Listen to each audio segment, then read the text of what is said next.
ગેસના બાટલાઓ માટે બહેનોને અને લોકોને દિવસો સુધી લાઇનમાં ઊભું રહેવું પડે છે અને કૃષિમંત્રી જીતુભાઈ વાઘાણી અને આરોગ્ય મંત્રી ઋષિકેશભાઈ રોજ જાહેર કરે છે કે ગેસની અછત નથી।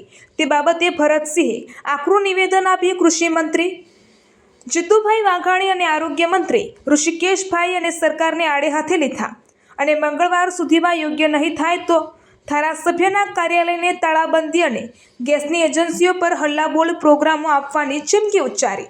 રિપોર્ટર સરફરાઝ ખોખર, વિસપડી, અમરેલી।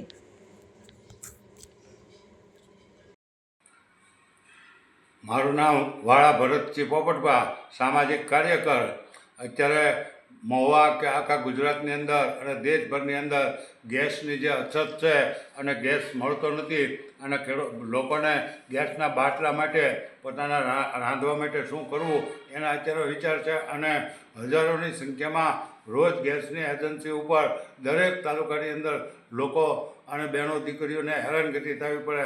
છતાં એક બાજુ ગુજરાતના કૃષિ મંત્રી જીતુભાઈ વાઘાણી અને આરોગ્ય મંત્રી ઋષિકેશભાઈ પટેલ રોજ જાહેરાત કરે છે ટીવી ચેનલોમાં તમામ જાહેરાતો કે ભાઈ ગેસની ક્યાંય અછત જ નથી, ગેસની કોઈ અછત જ નથી, ઈંધણ પૂરેપૂરું અમારી પાસે છે।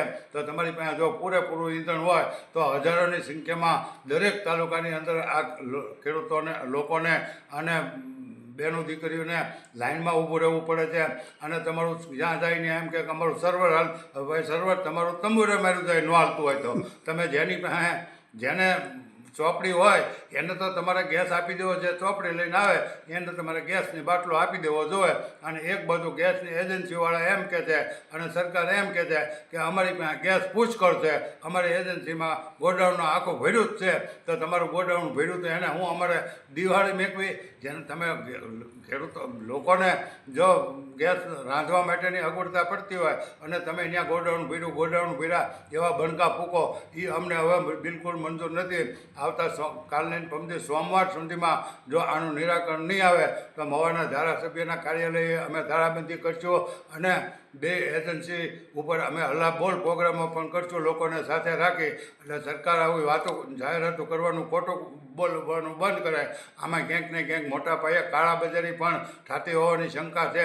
ત્યાં અહીંયા બાટલા સંગ્રહખોરોએ હંગરી દીધા અને તમે અત્યારે લોકોને પરેશાન કરો છો અને જાહેરાતો તમે જે કરો છો એ બંધ કરો। લોકોને બાટલા મળી રહેવા જોઈએ। જો બાટલા 2 દિવસમાં નહીં મળે તો પછી જોઈએ છે કે સરકારને ભોગા। સરકાર જો સમજે તો અમારી સીધી રીતે સમજણ છે, અમે કોઈ વિરોધ કરતા નથી, પણ સરકાર નહીં સમજે તો આ અમારી ખુલ્લી ચેતવણી છે કે સોમવાર પછી દરેક તાલુકાની અંદર અમે જોઈએ છે કે પ્રોગ્રામો કરશું। જય હિન્દ, જય ભારત।